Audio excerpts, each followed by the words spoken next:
Good morning, students. Welcome to the science class. Today we are going to discuss the question answers based on Newton's third law of motion, given on page number 126 and 127 of your NCERT book. Question number first: if action is always equal to the reaction, explain how a horse can pull a cart. Now देखो कैसे एक horse cart में कैसे horse जो है cart को आगे को खींचता है. एक्शन एंड रिएक्शन अगर दोनों ही बराबर होते हैं, our third law is action is always equal to the if for every action there is equal and opposite reaction. This is the law. So how the horse able to we can say push that pull that cart. Okay, this is the question. कैसे उसको खींचता है अपनी तरफ. Now the horse pulls the cart with a force which is called action in the forward direction. Horse pulls the cart with a force in the forward direction. The cart also pull the horse with an equal force in the backward direction. Okay, जितना horse cart को force लगाता है उतना ही cart भी horse पे उतना ही force लगाता है. Action and reaction यहाँ भी हो रहा है. The two forces get balanced. While pulling the cart, the horse also pushes the ground with its feet in the backward direction. The reaction of the earth makes it move in the forward direction along with the cart. अब horse जो है अपने पैरों से भी ज़मीन पर force लगा रहे हैं. That is the action force. Okay, और जिससे जो हॉर्स के जो फीट हैं और जो ग्राउंड के बीच में जो फ्रिक्शन फोर्स है, फ्रिक्शन फोर्स उसको ओवरकम कर रहा है. और जो उसके द्वारा जो पुलिंग जो फोर्स लग रहा है, ओके, जो वी कैन से जो फीट ग्राउंड पे जो फोर्स लगा रही हैं वो जो फ्रिक्शन फोर्स है उससे कहीं ज़्यादा है. इस वजह से हॉर्स जो है कार्ट को आगे की तरफ खींचने में वी कैन से वो सक्सेस पाता है. Okay, so while pulling the cart the horse also pushes the ground with its feet in the backward direction. The reaction of the earth makes it to move in the forward direction along with the cart. तो force of friction जो है, जो अर्थ के surface पे जो irregularities हैं, जो force of friction लगाती हैं उसको वो ओवरकम करता है वी कैन से. ओके, सो इस वजह से ये कार्ट जो आगे की तरफ जाती है. Now question number 2: explain why it difficult for a fireman to hold a horse which ejects large amount of water at a high velocity. जब कभी फायर ब्रिगेड वाले आते हैं, जो आग बुझाते हैं, अपने साथ पानी के पाइप्स लेके आते हैं, बहुत मोटे मोटे पाइप्स, वो वाटर हॉर्स कहलाते हैं. तो फायरमैन के लिए काफ़ी डिफ़िकल्ट होता है उन हॉर्स को पकड़ना. उनका आपने कई बार अगर देखा होगा कोई डॉक्यूमेंट्री फिल्म या टीवी में, तो उनके हाथों को पीछे की तरफ एक झटका लगता है, तो उनके लिए काफ़ी डिफ़िकल्ट होता है वो वाटर हॉर्स को पकड़ना. ऐसा क्यों? ठीक है, अगर ऐसा हॉर्स जिसमें से बहुत ज़्यादा पानी आगे को जा रहा है, ऐसे फायरमैन के लिए उस हॉर्स को पकड़ना बहुत डिफ़िकल्ट होता है. Why? Because water is ejected with a large forward force which is called action force. Okay, पानी जो बहुत ज़्यादा फोर्स के साथ आगे को जा रहा है जिसको हम एक्शन फोर्स कहेंगे. And due to reaction the fireman, reaction के कारण the fireman experiences a large backward force. अब पानी का जो एक्शन आगे की तरफ है उतना ही रिएक्शन फोर्स पीछे को भी लग रहा है. ओके, पीछे को फोर्स लग रहा है तो वो फोर्स फायरमैन के हाथ के ऊपर लग रहा है. Okay, that is the reaction force. उसके हाथ के ऊपर लग रहा है, बैकवर्ड डायरेक्शन में रिएक्शन फोर्स लग रहा है, इसलिए फायरमैन को क्या हो रहा है, so he feels difficulty in holding the horse. इसलिए जो बहुत तेज़ पानी जो आगे को इजेक्ट हो रहा है वही रिएक्शन फोर्स पीछे को लगा रहा है और फायरमैन को इसलिए डिफ़िकल्टी हो रही है उसको पकड़ने में. Because here again the Newton's third law is applying. That is for every action there is an equal and opposite reaction. Her action के लिए इक्वल और अपोजिट जो है रिएक्शन भी होता है. Now question number 3. This is a numerical problem based on law of conservation of momentum. Now from A rifle of mass 4 kg, a bullet of mass 50 gram is fired with an initial velocity of 35 meter per second. Calculate the initial recoil velocity of the rifle. Now यहाँ पर आपको पहले क्या क्या given है वो आपको लिखना है, जो आपको गिवन क्वांटिटीज़ हैं. सबसे पहले आपको जो बुलेट है उसका मास आपको गिवन है. बुलेट का मास आपको दे रखा 50 ग्राम. एक राइफ़ल है 4 kg की राइफ़ल है, उससे 50 ग्राम के बुलेट को फायर किया गया है, ठीक है, विद एन इनिशियल वेलोसिटी। और किस वेलोसिटी से फायर किया गया है उस बुलेट को? 35 मीटर पर सेकेंड की वेलोसिटी से बुलेट जो है आगे को गई है। आपको ये बताना है calculate the initial recoil velocity of the rifle. आपको ये बताना है कि राइफ़ल किस वेलोसिटी से रिकॉयल होगी, कितना उस पर पीछे की तरफ जो है रिएक्शन फोर्स लगेगा। बुलेट आगे को जाएगी तो that is the action force, उतना ही फोर्स जो है रिकॉयल जो गन के ऊपर भी पीछे की तरफ फोर्स लगेगा, that is called the recoil velocity. Force लगता है और गन जो है पीछे की तरफ आती है और किस वेलोसिटी से आती है उसको हम कहते हैं रिकॉयल वेलोसिटी। ओके, तो हमें ये देखना है, हमें राइफ़ल की रिकॉयल वेलोसिटी यहाँ पर कैलकुलेट करनी है, ठीक है। नाउ अब यहाँ पर आपको क्या क्या गिवन है? मास ऑफ द बुलेट आपको गिवन है। बुलेट का mass what is given?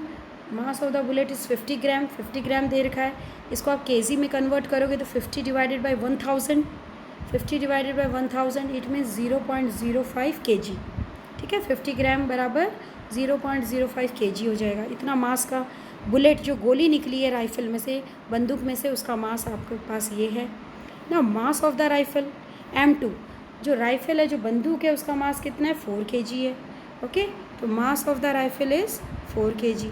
4 kg आपको गिवन है, M2 4 kg आपको गिवन है। नाउ जब बुलेट और राइफ़ल इनिशियली एकदम शुरुआत में, जबकि बुलेट को फायर नहीं किया गया था, बुलेट को फायर नहीं किया गया था राइफ़ल में से, तब दोनों ही किस पे थी? रेस्ट पर थी। ओके, दोनों ही, बुलेट भी रेस्ट पर थी और राइफ़ल भी दोनों रेस्ट पर थे। तो इनिशियल वेलोसिटी ऑफ बुलेट की इनिशियल वेलोसिटी U1 क्या थी? 0।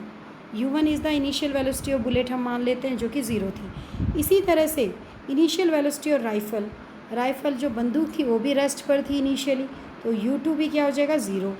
ओके, U2 हमने क्या माना? राइफ़ल के लिए माना इनिशियल वेलोसिटी, वो भी 0 है।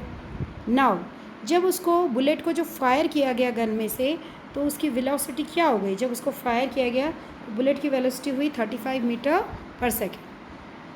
35 मीटर पर सेकेंड बुलेट की वेलोसिटी हो गई जब फायर किया गया। So final velocity of bullet V1 कितनी हो गई? 35 मीटर पर सेकेंड।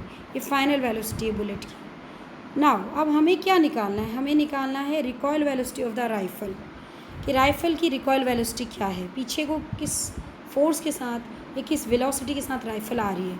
ओके, तो that is the final velocity of the rifle. हमें क्या निकालना है? Final velocity of the rifle. हमें V2 कैलकुलेट करना है। इस पूरे न्यूमेरिकल में हमें क्या कैलकुलेट करना है? V2। नाउ हम सबको पता है कि according to the law of conservation of momentum, law of conservation momentum जैसे मैंने आपको क्लास में भी बताया था, क्या है? Total momenta after the fire is equal to total momenta before the fire. Okay, total momentum fire होने से पहले जितना था वो बराबर होगा टोटल मोमेंटम फायर होने के बाद में जितना हुआ, ठीक है। तो हम दोनों को इक्वेट कर लेंगे, दोनों को बराबर कर लेंगे। Total momentum before the fire is equal to total momentum after the fire, कुछ भी कह लो ना। आफ्टर द फायर देखो, मोमेंटम दोनों का जोड़ लो, that is the momentum of the rifle plus momentum of the bullet, okay, fire के बाद में, और momentum of the rifle plus momentum of the bullet fire से पहले, दोनों बराबर होंगे। So it means M1 V1 plus M2 V2 is equal to M1 U1 plus M2 U2। ये हमारा क्या है? Law of conservation of momentum है। तो ये हम यहाँ पर लिखेंगे, law of conservation of momentum को यहाँ पर हम इधर लिखेंगे। Now put all the values given to you. Okay, जो भी आपको ऊपर वैल्यूज़ दी हुई हैं उन सबको पुट कर लो। M1 mass of the bullet कितना है? 0.05 kg, यहाँ लिख दो आप 0.05 kg, इंटू V1 कितना है? That is the velocity of the V1 कितना है? V1 is the final velocity of the bullet. जब बुलेट को फायर किया गया तो उसकी वेलोसिटी वो कितनी है आपके पास? 35 मीटर पर सेकेंड, तो इंटू 35 लिख दो, plus now M2 V2। M2 कितना है? मास ऑफ द राइफ़ल कितना है? 4 kg, फिर 4 kg लिख दो, मास of the rifle is 4 kg, तो आप 4 लिख दो। नाउ इंटू V2 है recoil velocity of the rifle. Velocity rifle किस वेलोसिटी से पीछे को आई तो वो आपको कैलकुलेट करना है, V2 आपको निकालना है, तो आप V2 एज इट इज़ लिख दो, प्लस इज इक्वल टू बराबर होगा total momentum before fire. Fire करने से पहले जो टोटल मोमेंटम था वो आप लिखोगे ना। फायर करने से पहले मास तो उतना ही रहेगा, मास बुलेट का कितना है 0.05 kg है, इनटू अब देखो इनिशियल वेलोसिटी बुलेट की कितनी है 0 है, तो 0.05 इंटू 0 कितना हो जाएगा 0 हो जाएगा, इसलिए यहाँ 0 लिख दिया। प्लस इसी तरह से मास ऑफ द राइफल कितना है 4 है, 4 इंटू अब आप यहाँ लिखोगे 4 इंटू अब मास ऑफ द नहीं that is the velocity of the initial velocity जो राइफल की थी वो कितनी है, इनिशियल वेलोसिटी और राइफल कितनी है 0 है, 4 इंटू 0 कितना हो जाएगा 4 इंटू 0 0 हो जाएगा, तो इसलिए यहाँ पर क्या लिख दिया प्लस 0 लिख दिया। ठीक है, तो it means total momentum fire करने से पहले जो टोटल मोमेंटम था वो कितना था, क्योंकि वेलोसिटी दोनों की 0 थी इसलिए टोटल मोमेंटम भी 0 था, तो 0 + 0 0 हो जाएगा। नाउ अब आपको राइट हैंड साइड में आप देख रहे हो 0 हो गया पूरा पूरा। अब आपको क्या निकालना है इस क्वेश्चन में V2 निकालना है, तो 4V2 को यहाँ रहने दो।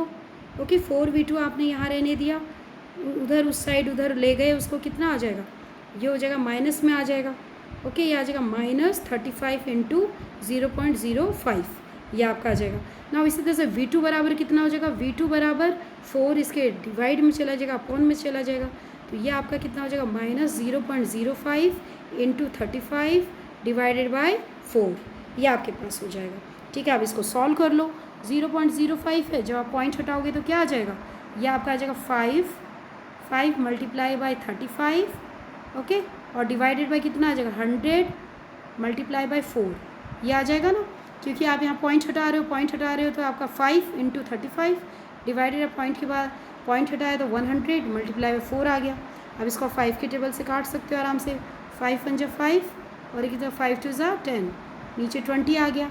ओके इस तरह से फिर आप इसको फिर और ज़्यादा इसको सिंप्लीफाई कर सकते हो, 5 × 7 = 35 और ये नीचे गए 5 × 4 = 20 नीचे 5 × 4 = 20। ना 4 एक ऑलरेडी है तो 4 × 4 = 16 आ गया, तो -7 डिवाइडेड बाय 16। और जब आपने इसको सिंप्लीफाई किया तो आपके पास क्या आया -7 डिवाइडेड बाय 16। ठीक है, जो आपकी जो भी डिजिट्स हैं उसको आप सिंप्लीफाई करोगे तो ये आ जाएगा, तो -7 डिवाइडेड बाय 16। जब आप इसको जब आप इसको डिवाइड करोगे 16 को 7 से डिवाइड करोगे, डेसिमल में आंसर निकालोगे तो आपका आंसर क्या आएगा -0.44। ये वेलोसिटी है, रिकॉइल वेलोसिटी है, इसलिए यूनिट क्या आएगी मीटर पर सेकेंड। तो ये आपका आंसर आ गया, क्योंकि रिकॉइल वेलोसिटी है हमेशा अपोजिट डायरेक्शन में, जिस डायरेक्शन में राइफल गई है उसके अपोजिट डायरेक्शन में ये होगी वेलोसिटी आएगी, इसलिए नेगेटिव साइन आया अपोजिट डायरेक्शन बताने के लिए। The negative sign indicates that the direction in which the rifle would recoil is opposite to that of the bullet. Negative sign ये बता रहा है कि जो राइफल की डायरेक्शन है रिकॉइल होने की अपोजिट डायरेक्शन है बुलेट के डायरेक्शन से, क्योंकि बुलेट आगे को गया और राइफल जो है अपोजिट डायरेक्शन में रिकॉइल हो रही है, इसलिए नेगेटिव साइन ये बता रहा है। ठीक है, so this is all about third question. Now our fourth question. This is also based on the law of conservation of momentum and very simple. You have to only put the values which is given in the questions and you have to apply the formula. Okay, it's very simple question. Now question: two objects of masses 100 gram and 200 gram are moving along the same line and direction with velocities of 2 meter per second and 1 meter per second respectively. They collide, and after the collision the first object moves at a velocity of 1.67 meter per second. Determine the velocity of the second object. देखो क्या है कि दो objects हैं जिनके masses आपको given है, दोनों ऑब्जेक्ट्स के, एक का 100 ग्राम है और दूसरे का 200 ग्राम है, दो ऑब्जेक्ट है। ठीक है, वो एक ही लाइन में दोनों जा रहे हैं और अचानक ठीक है, एंड डायरेक्शंस एक ही लाइन में जा रहे हैं और सेम डायरेक्शंस में दोनों जा रहे हैं, और इनकी वेलोसिटीज़ आपको दोनों ऑब्जेक्ट्स की दे रखी है। 100 ग्राम वाला जो ऑब्जेक्ट है वो 2 मीटर पर सेकंड की स्पीड से जा रहा है और 200 ग्राम वाला जो ऑब्जेक्ट है 1 मीटर पर सेकंड की स्पीड से जा रहा है। दे कोलाइड, दोनों में टक्कर होती है और टक्कर के बाद में, कोलाइजन के बाद में फर्स्ट ऑब्जेक्ट की वेलोसिटी 1.67 मीटर पर सेकंड हो जाती है। फर्स्ट ऑब्जेक्ट जो कि 2 मीटर पर सेकंड की स्पीड से जा रहा था, इसका मतलब उसकी वेलोसिटी कम हो गई है, 1.67 मीटर पर सेकंड हो गई है टक्कर के बाद में, दोनों ऑब्जेक्ट आपस में टकरा गई ना। आपको क्या करना है, determine the velocity of the second object. आपको सेकेंड ऑब्जेक्ट की वेलोसिटी फाइंड आउट करनी है। वेरी सिंपल, आपको क्या करना है, इसमें law of conservation of momentum apply करना है। सबसे पहले सारी वैल्यूज़ जो आपको गिवन है वो आप लिख दीजिए जो क्वेश्चन में गिवन है। Here m1 mass of the first object आपको गिवन है 100 ग्राम, इसको आप kg में कन्वर्ट कर लीजिए, क्या हो जाएगा 0.1 kg। ओके, नाउ सिमिलरली आपको मास ऑफ द सेकेंड ऑब्जेक्ट आपको 200 ग्राम गिवन है, इसको आप kg में कन्वर्ट कर लीजिए, 200 डिवाइडेड बाई 1000, ठीक है, 0 से 0 कट गया तो 0.2 kg आ गया आपके पास। ये आपका सेकेंड ऑब्जेक्ट का मास आ गया। ना फर्स्ट ऑब्जेक्ट किस वेलोसिटी से जा रहा है, u1 इनिशियल वेलोसिटी, कोलाइजन से पहले जब तक वो टक्कर नहीं हुई थी उससे पहले फर्स्ट ऑब्जेक्ट की वेलोसिटी क्या थी, 2 मीटर पर सेकेंड, वो आप लिख दीजिए। नाउ सिमिलरली सेकेंड ऑब्जेक्ट की वेलोसिटी, सेकेंड ऑब्जेक्ट किस वेलोसिटी से जा रहा था, 1 मीटर पर सेकेंड की वेलोसिटी से जा रहा था, तो u2 is the initial velocity of the second object, तो u2 आपके पास कितना है, 1 मीटर पर सेकेंड। ओके, नाउ अब जब टक्कर हो गई, जब कोलाइजन हो गया, तो फर्स्ट ऑब्जेक्ट की वेलोसिटी कितनी हो गई कोलाइजन के बाद में, 1.67 मीटर पर सेकेंड। तो v1 is the velocity after collision, तो v1 आपके पास क्या है, 1.67 मीटर पर सेकेंड। नाउ सेकेंड ऑब्जेक्ट की वेलोसिटी क्या होगी कोलाइजन के बाद में, तो after collision the velocity becomes v2, second object की वेलोसिटी v2 हो गई। अब वो आपको फाइंड आउट करना है, v2 आपको फाइंड आउट करना है। So the question mark. Now according to the law of conservation of momentum, law of conservation of momentum यहाँ पर अप्लाई कीजिए आप। What is the law of conservation of momentum, law of conservation of momentum है m1 u1 plus m2 u2 is equal to m1 v1 plus m2 v2। ये है कि total momentum before collision is equal to the total momentum after collision, मतलब जब भिड़े नहीं थे उससे पहले जो टोटल मोमेंटम था दोनों ऑब्जेक्ट्स का वो बराबर होगा, भिड़ने के बाद में जो टोटल मोमेंटम होगा दोनों ऑब्जेक्ट्स के मोमेंटम के जोड़ के बराबर। ये हमने law of conservation of momentum में पढ़ा है, तो इसको यहाँ पे अप्लाई कर दो और सारी वैल्यूज़ पुट कर दो। m1 क्या है, m1 हमारा क्या है बेटा, 0.1 लिख दो, इंटू u1 कितना है हमारा, u1 हमारा है 2, तो इंटू 2 लिख दो, प्लस m2 कितना है हमारा, मास ऑफ द सेकेंड ऑब्जेक्ट 0.2 लिख दो, into u2 the initial velocity of the second object कितनी है, 1 मीटर पर सेकेंड, इंटू 1 कर दो। Okay, now similarly after collision m1 तो उतना ही, मास तो उतना ही रहेगा, तो m1 कितना है हमारा 0.1 kg, वो लिख दो, इंटू फर्स्ट ऑब्जेक्ट की वेलोसिटी क्या हो गई थी कोलाइजन के बाद में आपको गिवन है 1.67 लिख दो, plus m2 mass of second object आपको गिवन है, मास ऑफ सेकेंड ऑब्जेक्ट आपको 0.2 kg, तो 0.2 लिख दो, into v2 mass velocity of second object आपको कैलकुलेट करना है, तो v2 आपको कैलकुलेट करना है, ये आप इसमें एज इट इज़ लिखेंगे। नाउ जब आप इसको मल्टीप्लाई करोगे 0.1 इंटू 2 करोगे तो कितना हो जाएगा, 0.2 हो जाएगा, प्लस 0.2, ये भी 0.2 प्लस 0.2 कितना होगा, 0.4 हो जाएगा, तो लेफ्ट हैंड साइड में 0.4 आ गया। अब 0.1 को आप जब 1.67 से मल्टीप्लाई करोगे तो एक अक्षर यहाँ पर खिसक जाएगा पॉइंट, ये आ जाएगा 0.167 आ जाएगा आपके पास, ठीक है, 0.167 प्लस 0.2 v2, ठीक है। अब आपको v2 निकालना है, तो v2 बराबर कितना हो जाएगा, v2 बराबर, अब ये जो 0.67 है इसके 0.4 के साथ जाएगा, लेफ्ट हैंड साइड में आ जाएगा तो माइनस में आ जाएगा, तो 0.4 माइनस 0.167 हो गया, ठीक है। और v2 के साथ जो 0.2 था ये डिवाइड में चला जाएगा अपॉन में, तो ये हो जाएगा 0.2। जब आप इस पूरे को सॉल्व करोगे 0.4 में से 0.167 माइनस करोगे और उसको डिवाइडेड बाई 2 करोगे तो आपके पास क्या बचेगा, डेसिबल का आई थिंक माइनस सभी को आता हुआ सब्ट्रैक्शन आप इसको करके देख लीजिए, 4 है ना, और कितना लगाओगे आप, 2 और पॉइंट लगा लो, ऐसे पॉइंट के बाद में कितना है 167 है, उसको आपको माइनस करना है, 10 में से 3 गए, 10 में से 7 गए तो 3 आ जाएगा, या 9 बचा, 9 में से 6 गए 3, यहाँ क्या बचा आपके पास 3 में से 1 गया 2, ये बच गया, तो 0.233 डिवाइडेड बाई 0.2, इसको आपको इससे डिवाइड करना है, और डिवाइड करके आपको इसको आंसर, जब डिवाइड करोगे तो आपके पास आंसर क्या आ जाएगा, यू विल गेट 1.165, ठीक है।